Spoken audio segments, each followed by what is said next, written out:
Uma pergunta sobre ensino da estudante Mariana Buente, do sexto semestre, estudante de produção cultural, produção bombando.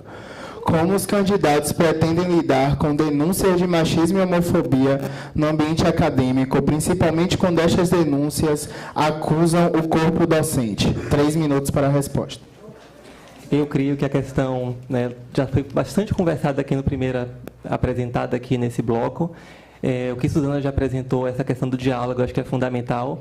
Né? Creio que a gestão ela tentou o máximo possível em dar os melhores esforços nesse processo, não apenas a direção, também contando aí o apoio do colegiado do departamento nesse processo. Né? E o principal nesse processo é isso, não parcializar a história e tentar realmente fazer esse processo de diálogo entre essas partes, tentar conciliar e tentar ver até onde a gente consegue realmente encaminhar isso dentro da unidade, até quando a gente realmente precisa acionar outras instâncias, como foi nesse caso recente, que é a unidade de correção seccional e a ouvidoria da própria universidade. Então, são casos que realmente não podem ser deixados de lado. Né? A gestão anterior, né, da professora Suzana Barbosa e do vice-diretor Fábio Estadal não deixaram esses casos realmente embaixo do tapete. É importante a gente realmente colocar isso, dialogar e debater sobre isso, porque realmente, às vezes, o acusador é colocado num papel, nesses casos, como se estivesse errado em fazer a acusação. E muitas pessoas, eu acredito que, ao longo dessa trajetória dessa faculdade de comunicação, acabaram não colocando a voz em casos semelhantes por medo de acusar um professor, por exemplo. Então, acredito que realmente a gente não pode deixar esse caso de lado para que realmente possa ser um exemplo que os alunos, sim, podem ter voz nesse processo. Não tem que ter medo em expor o que está sofrendo, o que está sendo realmente acontecendo. Obrigado. Então vamos agora para o bloco dos professores. Vou sortear aqui quem vai ser o primeiro a responder. Professor Fernando Conceição vai responder. Pergunta dos professores. Só tem uma pergunta de 23 professores. 23? 20, 40. Ou 40, desculpa. Então, bora lá. Professor Dr. Sérgio Sobreira, a pergunta doutor, sim, a esfera digital tem impactado diretamente o campo midiático. Que propostas tem sua gestão no tripé ensino, pesquisa e extensão para dialogar e alinhar a Facom com os impactos da revolução digital? Vou só, novamente... A esfera digital tem impactado diretamente o campo midiático. Que propostas tem sua gestão no tripé ensino, pesquisa e extensão para dialogar e alinhar a Facom com os impactos da revolução digital? 3 minutos de resposta, professor Fernando Conceição. Ouvir os especialistas na área. A própria faculdade possui tanto um corpo técnico como um corpo docente de alto nível. Entretanto, parece que essa faculdade ainda vive no tempo das carroças.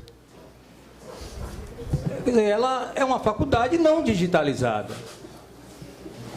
Outro dia eu fui verificar onde estão os arquivos do jornal da Facom, que estavam num site do jornal da Facom, na época em que eu geri o jornal da Facom, 2004, 2005, 2006. A grande maioria do material foi apagado.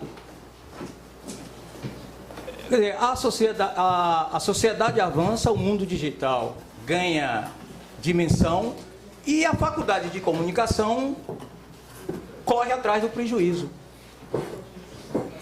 Ou seja, aqui nós ainda somos obrigados a fazer chamada em lista de chamada, de papel. Quer dizer, não há uma ferramenta que permita aos alunos, uma ferramenta... E olha, você tem aqui o Instituto de Matemática, você tem aqui o STI, a STI. dispostos e abertos a dialogar conosco e a fortalecer essas plataformas digitais. Então, na minha gestão, o que pretendo fazer é isso, trazer a Facom à modernidade digital, coisa que, sob o meu ponto de vista, ainda deixa muito a desejar em comparação com outras faculdades da mesma área, as quais eu conheço, com as quais interajo, não somente aqui no Brasil, mas fora do país. Então, agora é tempo de resposta com comentário, 2 minutos, professora Luciana Barbosa. Bem, a Faculdade de Comunicação, a gente sempre deve ter o cuidado de verificar o que tem sido feito. Nós temos aqui, desde os anos 90, a criação do Ciberpesquisa, temos uma linha de cibercultura específica que trabalha na área das tecnologias digitais e a sua relação com a sociedade. E no nosso caso aqui, do que temos no nosso programa, com as nossas propostas, está bem dito, né? A Facom tem nas suas salas laboratórios, todas elas equipadas devidamente com computadores, com programas como Adobe, licenças essas conseguidas na nossa gestão desde 2015, e estamos envidando esforços para que mais e mais licenças também tenham, mas a gente está falando de processos em sala de aula. Quando a gente vai para a área administrativa, é importante que se entenda que a universidade ela tem projetos, e para a informatização de todas e a digitalização dos processos administrativos, tanto no que diz respeito à parte mesma da burocracia administrativa de processos, há um prazo para que tudo esteja devidamente digitalizado até o próximo ano, segundo as pró-reitorias nos informam, e a própria administração central. Então, nós já temos hoje muitos dos processos que correm e que estão digitais, são digitalizados sim, certo? Mas no que tange a aspectos, por exemplo, da memória e do acervo da Faculdade de Comunicação, na nossa proposta, está lá bem dito, como a organização do acervo, arquivo e memória da faculdade, por meio de um plano de desenvolvimento nesta área, buscando contemplar as recomendações da Comissão Permanente de Arquivo da UFBA. A universidade tem os seus setores específicos para ajudar as unidades a trabalharem nessas áreas. Conclua, muito obrigado. O tempo de réplica, 1 minuto, professor Fernando Conceição. Se não me engano, aqui, ainda na década de 90, criamos o primeiro, posso estar enganado, primeiro jornal digitalizado. O Marcos Palácio está aí, poderá confirmar ou não, dentro desse trabalho, do esforço dessa faculdade, e se inserir nesse novo mundo. Acho que o Marcos está aí, né, Marcos? Foi aqui mesmo? É o Panaptico, se não me engano, né? Isso antes de ter jornais digitalizados, acho que foi em 1996. Naquela época tínhamos uma boa relação, eu e Marcos. E me lembro que no estágio que eu fiz lá em Nova York, um dos primeiros presentes que mandei foi para ele. Mandei um livro falando sobre apartheid digital. Não foi, Marcos? Em inglês. Mandei de presente para ele. Então, esse esforço vem sendo feito e, de fato, a Suzana, digamos assim, foi orientada por Marcos, trabalhou sempre esteve próxima, né, ao professor Marcos, dando prosseguimento a esse trabalho. Estamos de parabéns, né, por isso. Conclua. Muito obrigado. Então, seguindo as regras gerais, né, em que todos os candidatos terão as mesmas condições e tempo e disposição, eu vou sortear uma pergunta feita pelos estudantes, já que somente um professor fez pergunta. Só para todo mundo ver aqui. Somente um professor. Do técnico tem uma que eu vou deixar para a rodada dos técnicos. A gente está na rodada dos professores agora. Eu vou fazer uma pergunta na rodada dos professores que algum estudante tenha feito, que está bombando os estudantes aqui. Bora lá. Desculpe, mas essa pergunta que foi direcionada a um professor de Anistel, eu não vou poder fazer, que a pergunta é universal. Tá?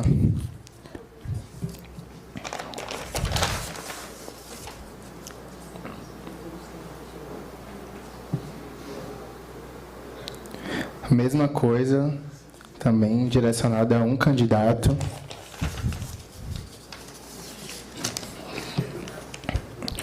Boa pergunta. Laila Neri, quarto semestre de jornalismo. Professora Suzana Barbosa. Elevador da Facom.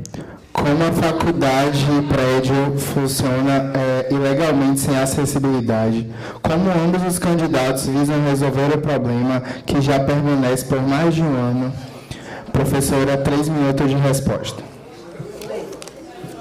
Bom, sobre acessibilidade, isso também está aqui na nossa proposta, melhoria da acessibilidade, buscando, dentre outras ações, esforços para instalação de elevadores na unidade. A Facom veio para este prédio entre 99 e 2000. Foi pouco a pouco adequando os espaços desse lugar que antes funcionava o restaurante universitário. E, por conta disso, essa herança nos deixou com um problema que, até hoje, a administração central, por meio da SUMAI, que é a Superintendência de Meio Ambiente e Infraestrutura, embora todos os gestores desta faculdade tenham envidado todos os esforços possíveis, não conseguiu ainda instalar os elevadores aqui da Facom. Não é lá um ano. Não é na minha gestão, isso vem de muito tempo atrás, porque como aqui funcionou o restaurante universitário, os elevadores, eles eram elevadores de carga, com uma área muito grande, e até hoje essa adequação técnica está por ser feita. Nós estamos constantemente cobrando da administração, inclusive no próprio Conselho Universitário, e em agosto desse ano, recebemos o ofício do superintendente, professor Fábio Velano, que é o superintendente da SUMAI, informando a respeito dessa questão da acessibilidade na Faculdade de Comunicação. Esse é um dos piores problemas que a gente pode ter, mas não é exclusivo da Facom. Outras unidades da UFBA também passam por esse dilema. Então, nós temos que nos adequar àquilo que a lei de acessibilidade prevê. Somos uma universidade pública e, portanto, ainda mais nos cabe ter a acessibilidade adequada para a nossa comunidade, de estudantes, de professores, de técnicos administrativos. A SUMAI, por meio do núcleo de elevadores, tem feito estudos, inclusive, para pensar alternativas, para além de elevadores, de como pode ser feita a questão da acessibilidade na Facom. Porque, além de tudo, a gente ainda tem uma estrutura com escadas, que elas não são escadas que vão numa linha reta, que facilitaria, por exemplo, a instalação de plataformas. Mas elas são, como vocês sabem, que estão aqui todos os dias, elas dificultam, por essa própria forma arquitetônica do prédio, dificultam colocar plataformas. Os arquitetos, e nesse núcleo de elevadores da SUMAI, têm feito todo o esforço e estão fazendo, até porque essa é uma cobrança não só da Facom, essa é uma cobrança de várias unidades da UFBA, e nós, inclusive, encaminhamos solicitações de emendas parlamentares para o próximo ano, prevendo justamente resolver a questão da adequação dos postos dos elevadores e instalação dos elevadores efetivamente nesta faculdade. Tempo de réplica, 2 minutos. Professor Fernando Conceição comenta. E não há réplica, porque a pergunta é extremamente técnica e me parece que a resposta da professora Suzana satisfaz. Quer dizer, eu não vou aqui usar de demagogia. De fato, é isso que tem que ser feito. Tem sido feito desde o momento em que nós vimos para cá. Portanto, desde o tempo em que, novamente, Marcos Palácio estava aqui como diretor, vice, porque temos que homenageá-lo, porque foi ele quem liderou esse processo, né? Ele e Albino Rubim, para trazer a faculdade para cá. Desde aquele tempo, vem sendo feitos esses esforços, as outras gestões têm dado continuidade a esses esforços, e certamente, se eu assumir como diretor, se eu merecer, digamos assim, a confiança do voto de vocês, darei continuidade a esses esforços exatamente para proporcionar, né, maior acessibilidade às pessoas aqui. Tempo de réplica, 1 minuto, professora Suzana Barbosa. Eu gostaria só de acrescentar o seguinte: enquanto a gente não tem essa situação resolvida da maneira como deve ser, nós, inclusive, fizemos uma solicitação para a instalação de uma sala aqui no térreo da unidade, justamente por conta de um aluno que nós recebemos, é um aluno cadeirante, o Matheus Rocha.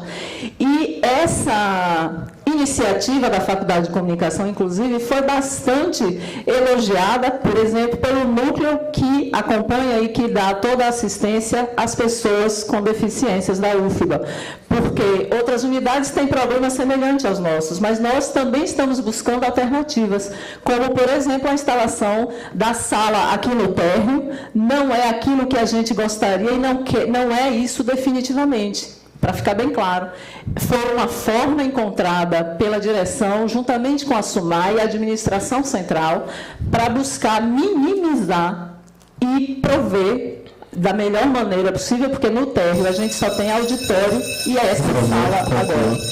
Obrigado, professora. Só para deixar bem enegrecido que eu sou uma pessoa democrática e socialista, eu vou ler para vocês.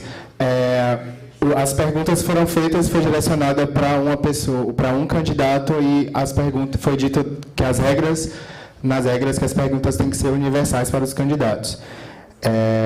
Então foi feita a pergunta aqui para Fernando Conceição, sem apoio da aluna Ana Esther, de jornalismo do 6º semestre. Não precisa, né? Então tá. Mas só para deixar, eu posso encaminhar ao professor as perguntas, se eu achar pertinente, enfim. Então, como não teve mais perguntas de professores, eu vou sortear novamente uma pergunta de estudante, de aluno, para o professor Leonardo Costa. Tá? Então, aqui. Tá.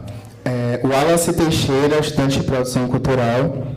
Sabendo que o currículo é um caminho a ser percorrido e que o resultado dele é a formação profissional e humana, como o currículo da FACOM para os cursos de jornalismo e produção, bem como sua organização, estão e serão pensadas para o retorno à sociedade e a empregabilidade desses profissionais? Quer que pergunte novamente? Vou repetir. Tá bom. Tá bom? Tá bom. Então, 3 minutos, professor Leonardo Costa. Então, como já falei na apresentação, eu, desde a minha tese de doutorado até hoje, pesquiso bastante a formação, especificamente no caso do campo da produção e da organização da cultura, da gestão da cultura. Os NDEs estão com essa questão em mente. Fora isso, nessa pesquisa é interessante citar, ano passado, eu lancei um livro da coleção CULT, que é a Organização da Cultura no Brasil, Experiências e Reflexões, onde nesse livro a gente traz toda uma série de experiências no Brasil que estão atuando nessa área, como também a visão dos alunos egressos aqui do curso de produção cultural. A gente tem uma pesquisa desde a primeira turma de egressos até o ano de 2015, onde a gente faz uma avaliação de como esses alunos realmente enxergam a formação dele, tanto da parte técnica como a parte humanística, a parte política, a parte teórica, e de como esses alunos eles estão realmente inseridos nesse campo de trabalho. De que forma esse aluno egresso do curso de produção cultural, esse curso realmente ajudou ele a entrar nesse campo, a atuar profissionalmente nesse campo.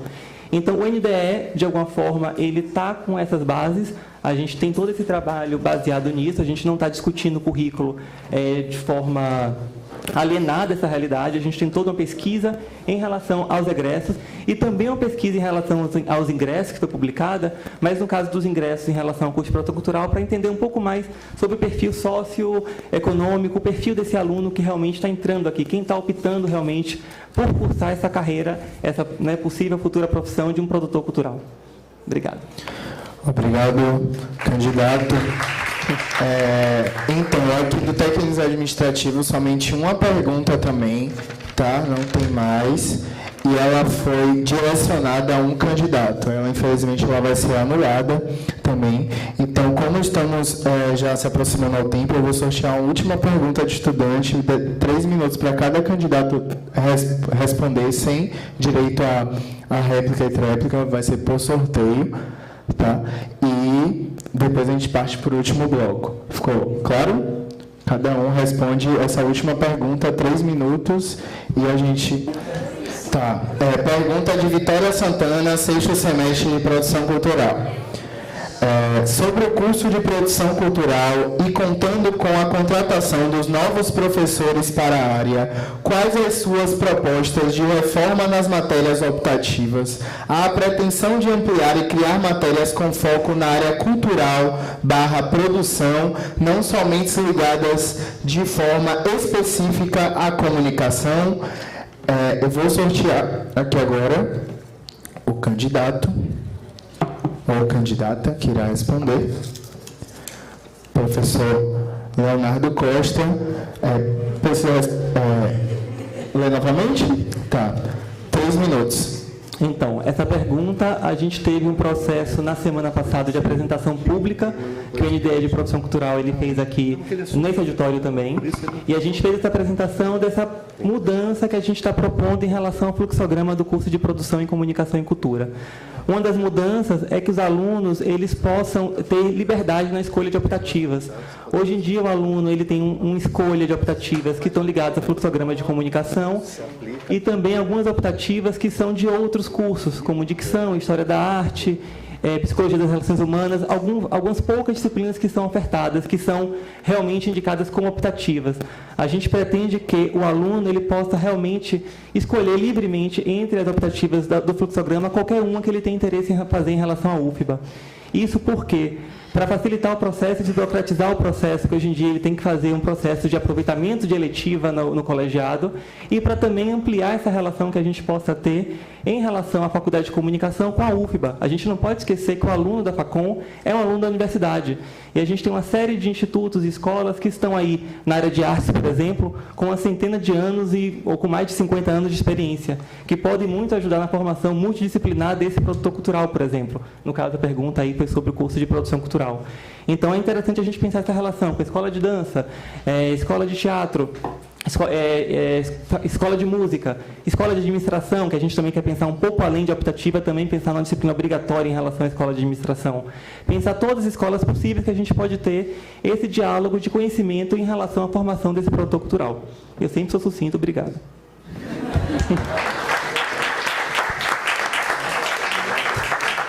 Então, vou sortear agora o segundo ou segunda a responder.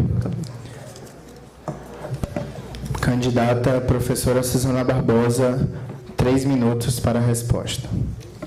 Bem, o professor Leonardo Costa colocou bem sobre a questão da produção, do curso de Produção em Comunicação e Cultura.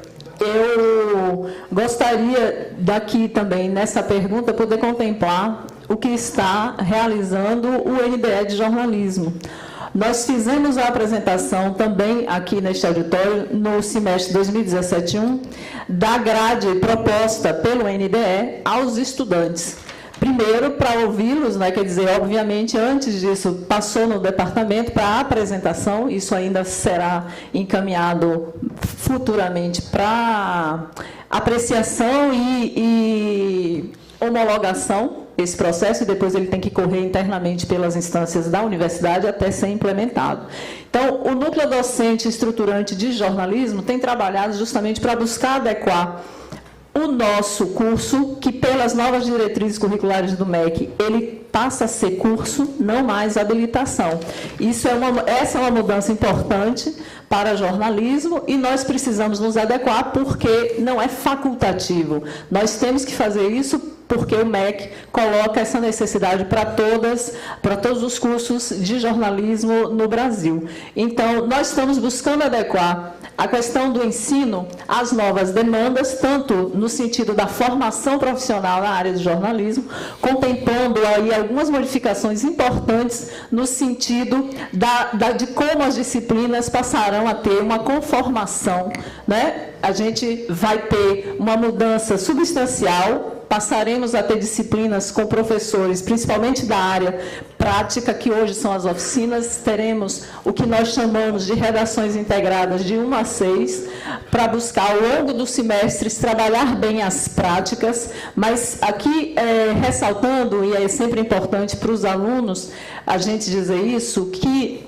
para bem ensinar, bem informar, nós fazemos isso sempre tendo em mente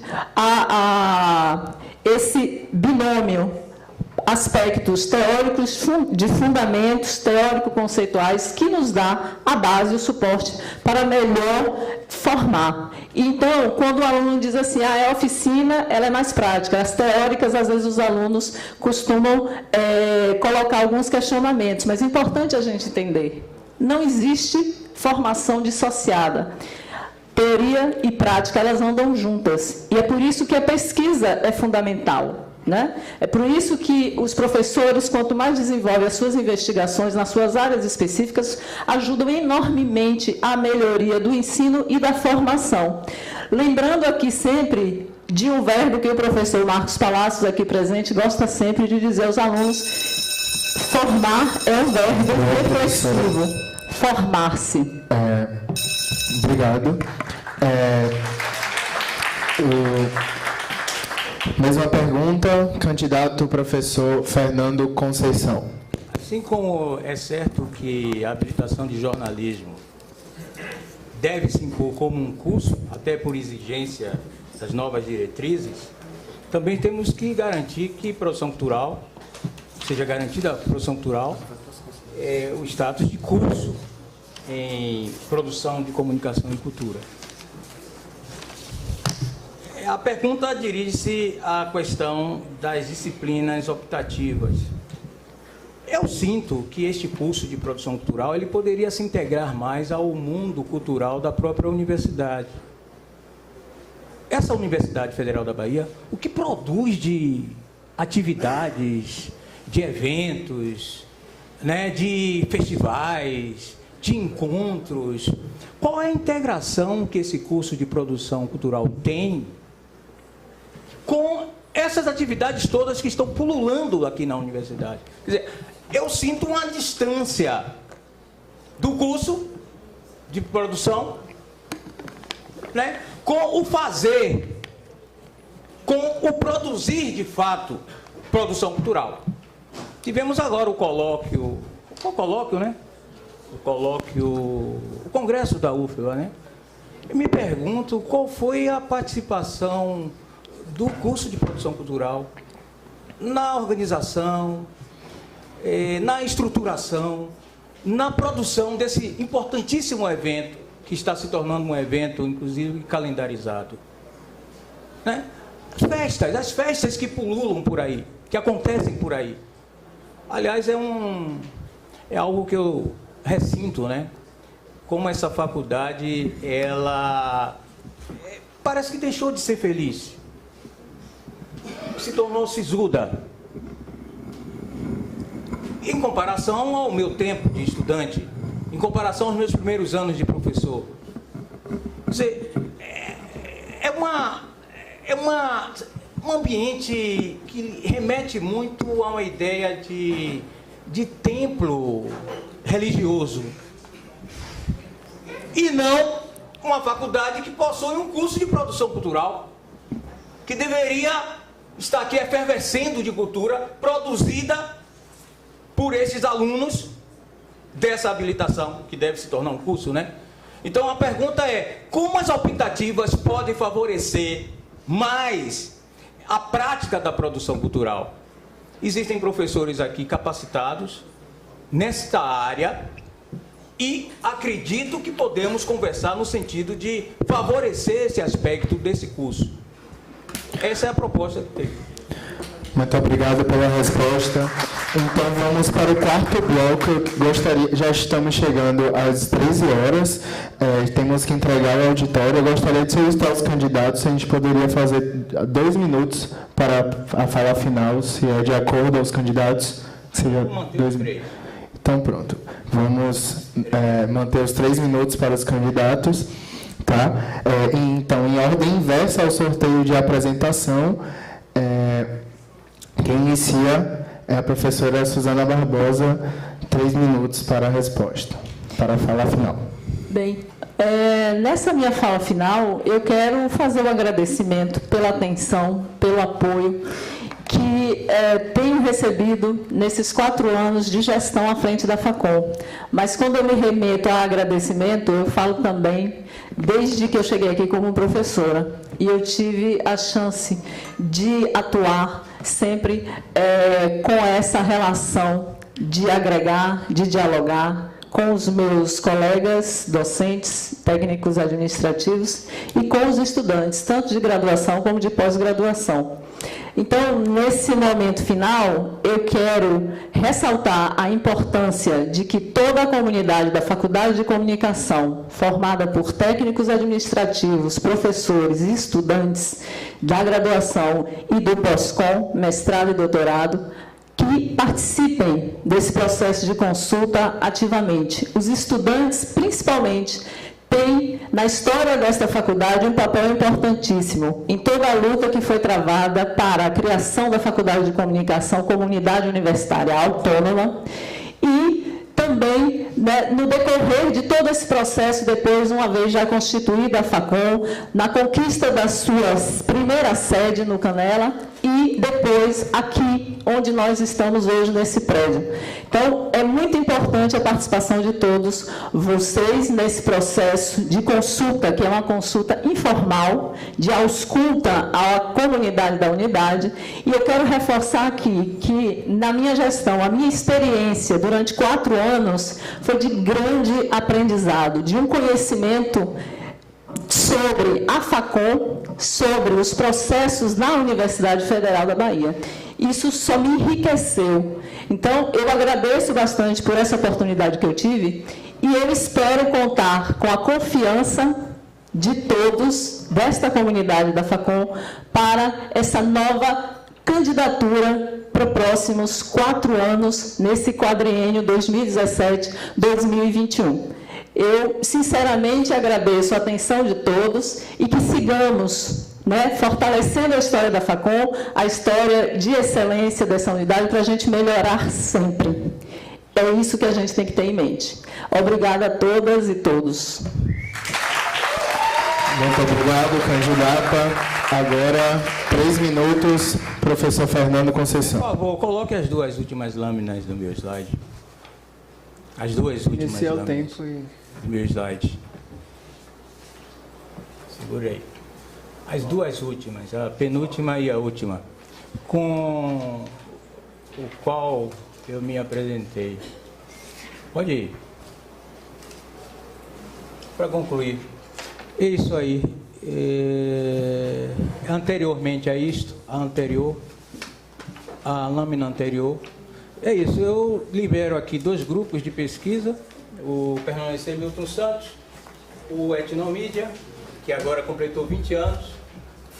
Sou membro fundador do Pós-CUT, que agora tem como coordenador José Roberto Sibirino, orientando alunos de mestrado e de doutorado.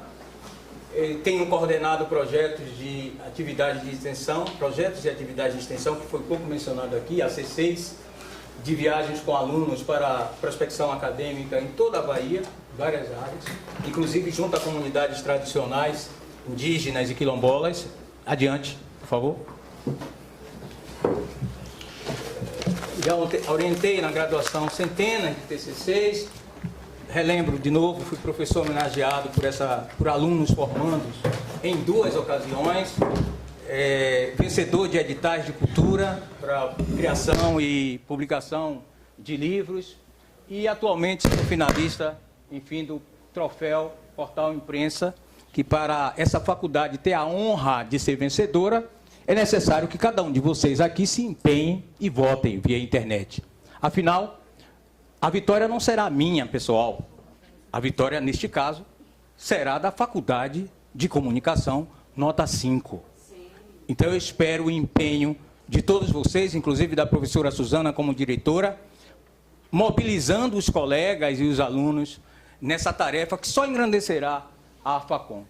E sou pai de uma criança, Mel, casado com a jornalista Danila de Jesus.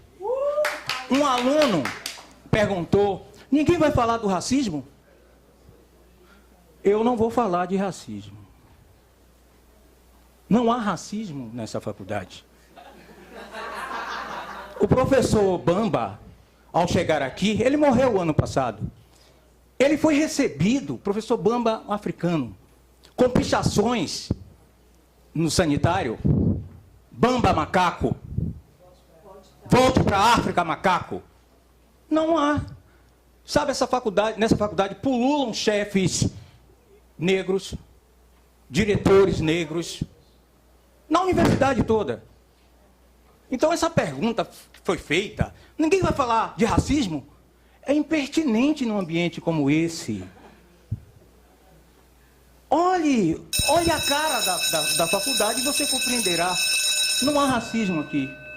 Portanto, me olhem de forma transparente. Vocês não estão vendo um negro que se posiciona e fala como um negro, que luta para cortar, né? Calma, você também é negro. Não fique tão nervoso não, Guilherme, professor Guilherme. Conclua. Foi o microfone. Não precisa gritar. Não, foi só o microfone. Vamos lá, gente. Não precisa gritar não, nem levantar o dedo. Conclua, professor. Se identifique comigo.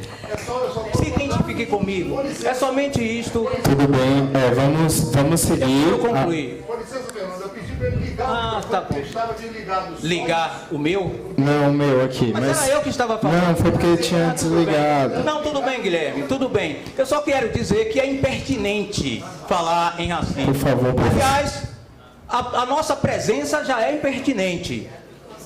Estamos aqui de ousados, que somos, como sempre na nossa história. É claro que todo o discurso de discriminação de outros grupos sociais não impedirá que uma mulher seja eleita ou reeleita diretora ou até reitora da UFBA, um estado majoritariamente negro. Mas dificilmente teremos um negro reitor numa universidade, num estado no qual não existe racismo. Somos todos legais. Vamos seguir. O candidato a vice-diretor, professor Leonardo Costa, 3 minutos para sua fala final. Então, infelizmente, acho que o professor Bamba não está aqui. Não vou usar a memória do professor Bamba em relação a isso, para ele poder realmente até se defender em relação ao que está sendo falado, né, ou do que ele realmente sofreu ou não nessa faculdade. Então, vou deixar isso de lado. Eu estou aqui também mais para agradecer a presença de todo mundo, esse diálogo que pôde ser possível ser travado aqui hoje, né, na melhor das hipóteses, e essa relação que eu me coloco agora como esse possível candidato à vice-direção é, claro, um reflexo do que foi a gestão anterior de Suzana e professor Fábio Sadal na direção. Eu me coloco aqui porque eu confio, porque eu sei o zelo que a professora Suzana tem em relação à coisa pública. Eu estou aqui como vice-diretor porque eu sei que eu posso confiar no trabalho dela e que toda a minha trajetória acadêmica nessa unidade vai ser também respeitada nesse processo. É por isso que a professora Suzana Barbosa ela tem, inclusive, um candidato à vice-direção que compõe esse processo. Porque a gente sabe que o trabalho, a coletividade do trabalho é importante nisso. E você precisa, de alguma forma, trabalhar isso não de forma isolada, tendo com seus colegas técnicos, servidores, professores e estudantes essa relação de parceria o tempo inteiro. Então, mais uma vez, eu sou sucinto e obrigado. Muito obrigado aos candidatos e a todos os presentes. Vamos encerrar aqui o nosso debate.